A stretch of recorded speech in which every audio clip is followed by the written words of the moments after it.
Diablo 4 Season 1 is fast approaching and everybody is gearing up to restart that grind all over again. But some people are a little bit upset because they gotta restart their characters and do the whole leveling process again, but don't worry because I'm here to make it as painless as possible for you. Now before we actually get into the actual in-game process, there are some things that I do have to cover. First up, obviously group play is the best. This will be able to be done solo and I've actually used it this season to level up a few of my alternate characters, but group play will just streamline it a little bit, you'll get more benefits out of it. Now next up, this will also not cover any of the seasonal events like the malignant tunnels or the quest line that we will be getting in the new season. Those may turn out to be amazing forms of experience farming, but if it does happen, I will be making a new video to cover that as soon as I possibly can. But right now we don't actually know how it's going to be turning out. We don't know if it's going to be fantastic or awful, so I don't want to include it in this video because if it turns out to be horrible, then I just wasted everybody's time. And the last thing you need to know is this will not have any complex routes. I get that everybody's not a speedrunner, you don't want to have 40 different spreadsheets up covering all of the different routes you need to take. This is as easy and straightforward as I can possibly make it, so literally anybody can do it, and even the most casual gamers will have no problem following this.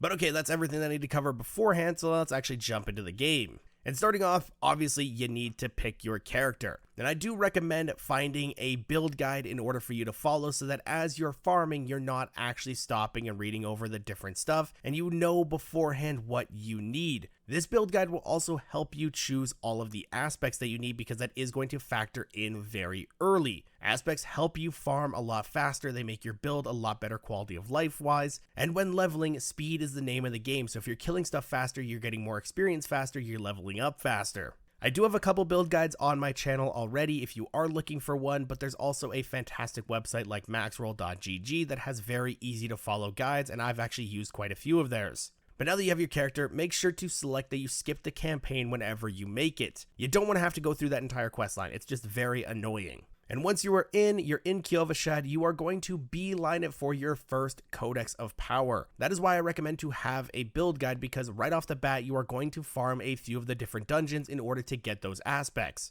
This is basically killing two birds with one stone because you're getting a lot of levels early and you're also farming those aspects. So figure out which ones are in the first kind of two different starting acts, Fractured Peaks or Skosklen. There's quite a few different aspects that are in those, so pick ones that work for your build or that the build recommends and then just immediately run to those dungeons. You should look to do about 2 to 3 of them. By that time, you should be about level 15, and then you can do your first Stronghold. This is going to be the town of Melnock, and it's just east of Kyovashad.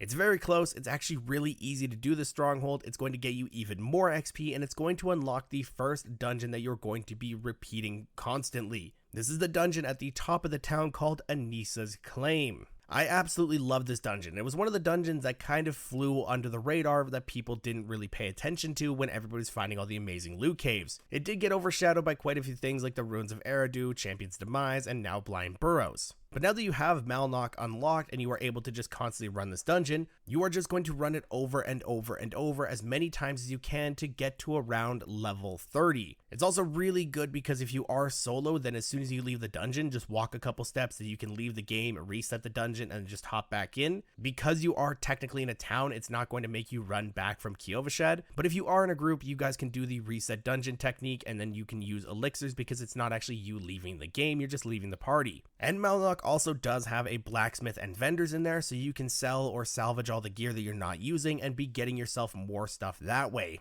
But once you reach around level 30, if you have a really strong build, you can leave kind of around level 27-ish. That's when you're going to want to beeline to Blind Burrows. If you need a little bit more of a power boost, you can start to look around for other Codex of Power dungeons if you need to, but if you're still really strong, then you can just immediately go to Blind Burrows and start to run that over and over. It has a ton of mobs, it has a ton of elites, it's just a very strong dungeon. It was one of the best ones the entirety of the preseason. I don't recommend completing the entire thing because the boss can take a little bit of time that you don't want to waste, but once you kill all 3 of the marked elite mobs, then just leave the dungeon, reset it, go back in, do it again. And this will take you from 30 to 50 very easily and very quickly. And again, if you're in a group, you are going to be flying through this getting so much experience. Is it going to be world record setting? Absolutely not. But again, this is just as easy and straightforward as I can possibly make it. It's going to be a little bit boring, but the 1 to 50 leveling process is always going to be a bit tedious until you get that power leveling ability. But once you reach level 50, congratulations, you are able to go into your first capstone dungeon, go into world tier 3, and then start doing basically whatever you want to do. You can run blind burrows over and over again, you can run nightmare dungeons, you can farm hell tides, you can do whatever you want to do.